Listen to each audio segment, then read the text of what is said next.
attorney na ako'y napalit na yuta and ang gipakita sa ako is certified true copy from the ROD.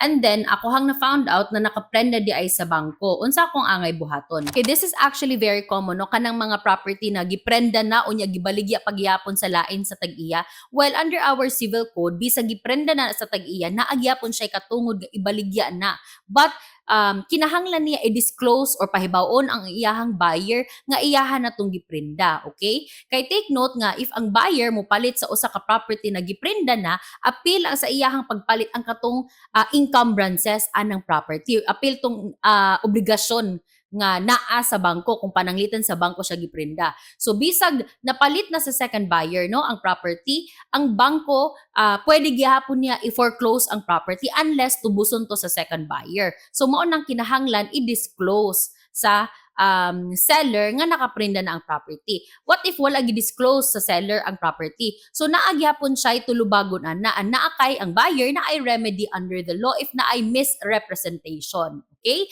So I hope that's clear. That's it for Let's Talk Legal with Attorney Zai.